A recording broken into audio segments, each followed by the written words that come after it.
We had a shock WWE title change on NXT, plus a heel turn and a tag team split.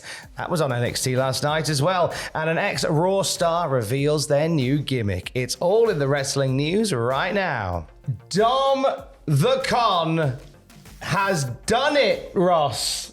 You all right, love? In terms of an NXT, Tom, that was one of the best I've ever seen in all my days. Dominic Mysterio is your new North American champion. He's having a singles match against Wesley Lee. It's going backwards and forwards. Dom does a Scott Steiner, who just dumps a fool on his head. It's incredible to watch. Then we see Finn Balor come down, Damian Priest come down, which allows Rhea Ripley to twat Wesley upside the head with her championship belt, allowing her Dom-Dom to win his own title. And the NXT shed, it made a noise that simply cannot be manufactured.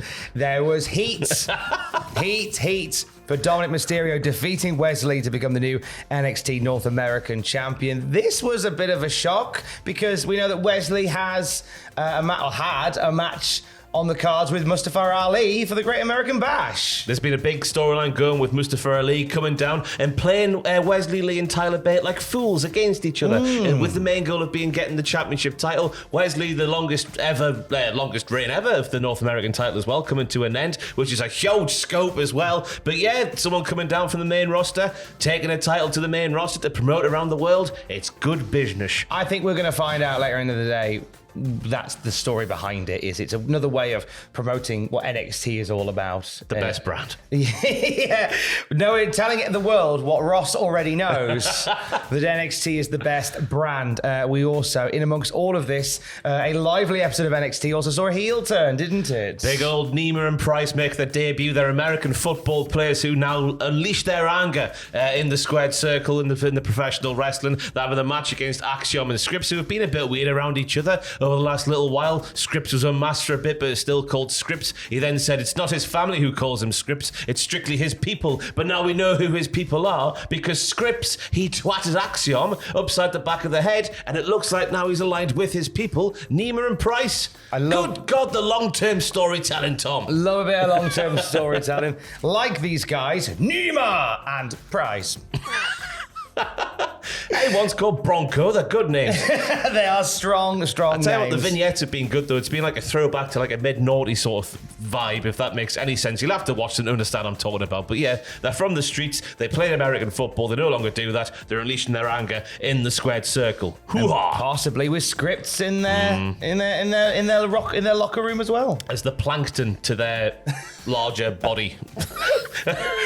Go get me the Krabby Patty secret formula. That's plankton, right? Yeah, it was that one. We'll find out soon that there's actually 2 more scripts inside the heads of Nima and Price, just controlling them with things like that. NXT. As one team got stronger, another fell apart. An incredible match, by the way. Like, not even joking. I saw in this match here between Humberto and Angel Garza, the Lethal Lovers, Los Lotharios, I think they went by once upon a time, against Dragon Lee and Nathan Fraser, 2 outstanding professional wrestlers as well. Garza and Humberto, I think they were doing a gorilla press off the middle rope. There was one hell of a Liger bomb. It was an incredible match, but at the end, Humberto and Garza, after losing, they have gone their separate ways, and I think that's just because, as a tag team, they are wasted, quite frankly. They're fantastic, but they're clearly better than just being in a tag team in NXT. They're main roster, well, they're not main roster people, but they're also now main title people, you would think, off the back of this. Humberto shoving Angel to the ground, saying that it was Angel's fault that they lost, and as Humberto left through the crowd, Angel followed him up the crowd as well. I think trying to appeal for calm. So maybe this is not essentially a clean break. This might be something that we see play out over the next couple of weeks. They might go to the therapist that Come Tuesday was going to see for a few weeks when he was having intercourse with that therapist. It was made very, very subtly clear that he's having intercourse with the therapist.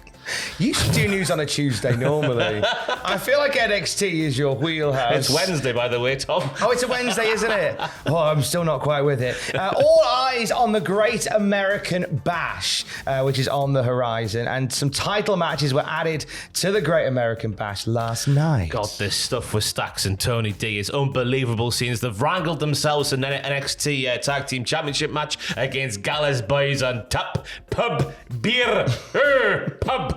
beer. Joe Coffey's a bit of an alcoholic. I hope he's okay. Hello, Barry. But I've got them. So they've been. I tell you what, they stole Joe Coffey, right? They locked him in the trunk, and then off the back of stealing Joe Coffey, they then got themselves an NXT Tag Team Championship shot. It's fantastic storytelling. Tony D was in prison, having been framed by somebody. We then learned he wasn't really framed by anybody. It's confusing. It was all a ruse for Tony and Stax to get a tag title match. Yeah. It was a setup all along. They're having a match. Also, Tiffany Stratton and Thea Hale are having themselves a women's title submission match. Thea Hale showing Tiffany Stratton's what? Well, Thea Hale got screwed a few weeks ago. She was by Charlie and Drew Gulak when it looked like she was going to beat Tiffany Stratton a few weeks ago. So her getting a rematch. Hopefully they put a cage up so those scoundrels Charlie and Drew can't get involved. So yes, up the Thea Hale. Up the Chase U. Up the Chase U. Also part of Great American Bash. The North American title match apparently now is Dom versus Mustafa Ali. God, Tyler and Wes in the mud. Oh. What are they going to do? I feel like Wes might get inserted into the match, and then they'll chuck Tyler in and make it a four-way. What about me? I would have a go with the North American title. Would you like some weed? That's exactly how we all talk in that neck of the woods like.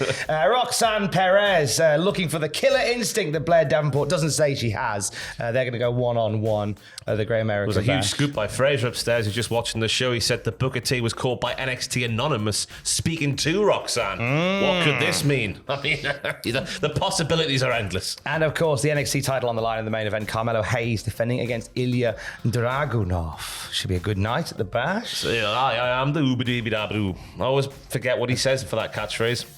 Uber-dee-bee-da-boo-doo. Ilya Dragunov, his catchphrase. I am the Uber-doo-boo. Uber Seeger. Thank you very much. You're welcome. I'm not very good at it. From an Uber Seeger to an uberly new gimmick for one Baron Corbin. Baron Corbin has been searching for the new sound, like you were in the Mighty Boost that time, and he's been burning all his old gimmicks. But we now know how Baron Corbin will present himself going forward. It'll be as Baron Corbin, but slightly bigger. The promo package where he burns all his things, that happens again. He needs to find himself. He wants more respect. He wants to be treated more seriously. All that sort of stuff. Then he approaches a man who's in a darkened hood this week, because we saw the tiki lights in the forest setting and the white hood last week, and we were jumping to some serious conclusions. But this week, it had a dark hood on the person, and when the person took the hood off and turned around, it revealed themselves to be Baron Corbin, but then they were stood side by side, the real Corbin and whoever this new one is, and the new one is slightly bigger than current day Baron Corbin. It's like when Kane rocked up in 1997 and stood face to face with The Undertaker, and it was like, wow, he's slightly bigger than The Undertaker. How can he cope? Just the same. It's just the same. So this segment was either suggesting that Baron Corbin was going to focus on himself and be himself as a gimmick, or there are two Baron Corbins and they're now a tag team. Baron and Darren, the hip hop and happening new tag team. Baron and Darren coming to burn down NXT from the inside out. Wouldn't it be, I was saying upstairs, wouldn't it be fantastic if you just had a twin brother the entire time and now he's coming to NXT? It's a weird promo package. I don't know what they were going for with the little thing at the end with Baron face and Darren face and Baron. Well, God, we'll have to see what happens in the NXT tag team division going forward. The twin magic possibilities are endless with Baron and Darren. And a sitcom too. We'll have more wrestling news throughout the day at Cultaholic. I'm exhausted after that, Tom. Have a little lie down. Stay safe and love you. Bye. Cowie girls, I need your help. Oh dear.